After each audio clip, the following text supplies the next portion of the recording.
অমাত্য সেন দেশের লোক নয়, কেন বাদ দিল?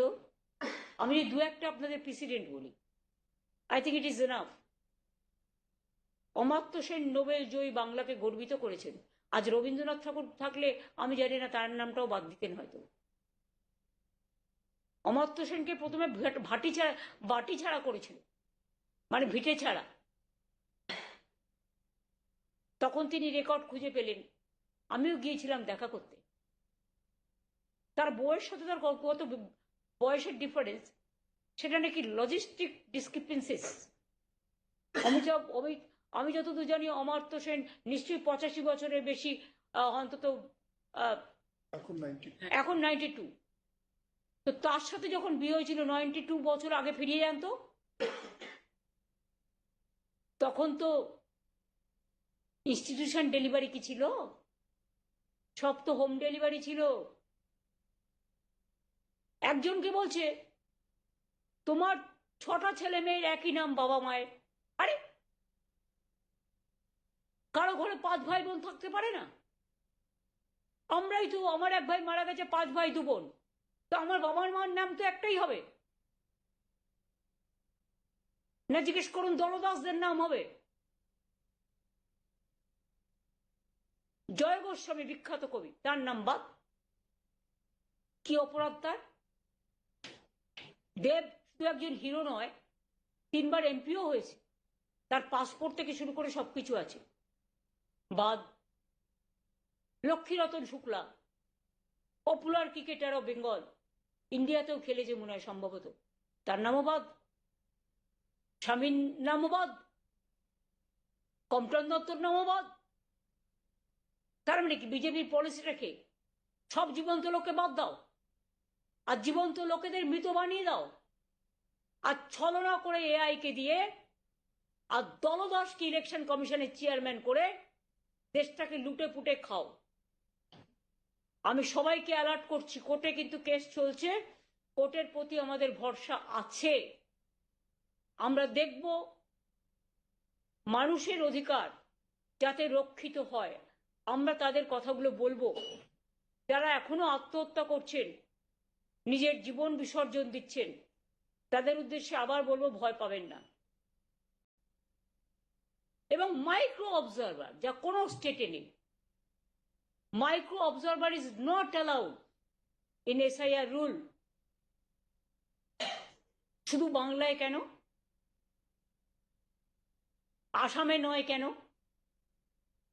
ত্রিপুরায় নয় কেন এসআইআর, মণিপুরে নয় কেন, নাগাল্যান্ডে নয় কেন, মেঘালয় নয় কেন?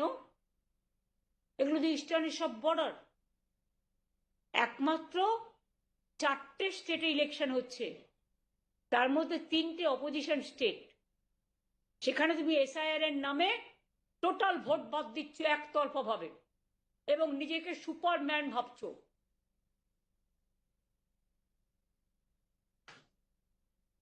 ইলেকশন কমিশনকে আমরা রেসপেক্ট করি, বাট মনে রাখবেন সবার কিন্তু একটা সংবিধান মেনে চলতে হয়, নিয়ম কানুন মেনে চলতে হয়। নিয়মের যদি উল্লঙ্ঘন হয়, সীমারেখা যদি পার করে যায়, জীবন্ত মানুষকে যদি মৃত দেখানো হয়, জীবন্ত মানুষের ভোটাধিকার যদি কেড়ে নেয় a political party, one nation and one party, যারা স্লোগান দিয়েছিল না, one nation one election, one nation one party, আর কোনো পার্টি দেশে থাকবে না, গণতন্ত্র থাকবে না, স্বৈরাচার থাকবে। আমি পরিষ্কার বলছি, একসাথে এক ঝাঁক নিয়ে যাওয়া মানে এটা অবৈধ, এটা কেউ গ্রহণ করতে পারে না। নিয়ম নেই, ফোর্সফুলি করলেও নয়, ভয় পাওয়ার কোনো কারণ নেই। অ্যাডমিনিস্ট্রেশনের দায়িত্ব এটা দেখা, ইলেকশন রুলস মেনে চলা। মাইক্রো অবজারভার যদি আপনাকে অর্ডার দেয়, আপনিও মানতে বাধ্য নন, কারণ এটা ইলেকশন কমিশনের রুলসে নেই। কেউ তো লিস্টই জানতে পারছে না, তো জানাবে কোত্থেকে? যখন নোটিশ পাচ্ছে তখন লোক জানতে পারছে। যখন অ্যাম্বুলেন্সে করে কাউকে নিয়ে যাওয়া হচ্ছে তখন তা সে জানতে পারছে। আজও পর্যন্ত জেনে রাখবেন 13-14 লাস্ট বলে দিয়েছিল ডিএমদের। আর এই 13-14 বিজেপির প্ল্যান হচ্ছে bunch of bulk voter list যাতে আরো বাদ যায় যারা বেঁচে আছে, এবং ঝাড়খণ্ড থেকে বিহার থেকে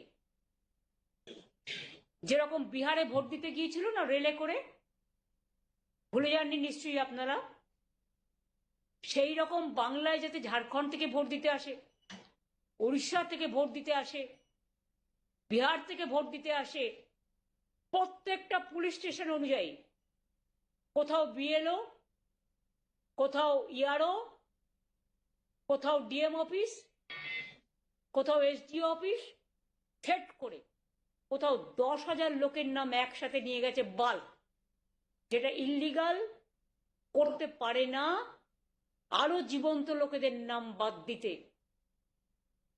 খাতড়ায় ধরা পড়েছে আনঅথরাইজড একটা BLA maximum as per election rule 7 জনের কমপ্লেন জমা দিতে পারে, তাহলে 9,000 10,000 কি করে নিয়ে যাচ্ছে? মালদায় ফেলে দিয়ে চলে গেছে কয়েক হাজার,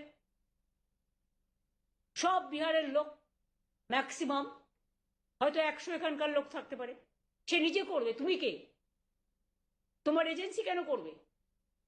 তুমি আমার এজেন্সিকে অ্যারেস্ট করবে, তুমি আমাদের এজেন্সিকে ঘেরাও করবে, তুমি আমাদের এজেন্সিকে সব তছনছ করবে, আর তোমার এজেন্সি গিয়ে খাতড়ায় ধরা পড়েছ, রানীবাঁধে ধরা পড়েছ, তালডাংরায় ধরা পড়েছ, মালদাতেও 10,000 নিয়ে গেছো, ময়না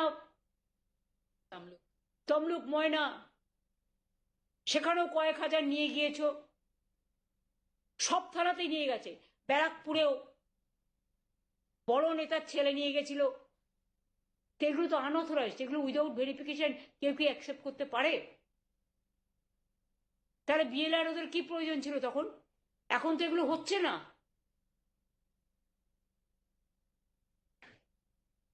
তেরো 14 পর্যন্ত হিয়ারিং হবে বলে দিয়েছে হঠাৎ করে। এটা হোয়াটসঅ্যাপ ইলেকশন কমিশন,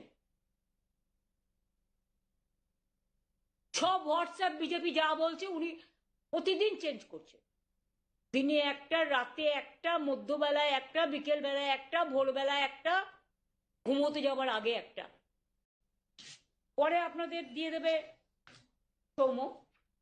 এটা হচ্ছে একটা লিস্ট।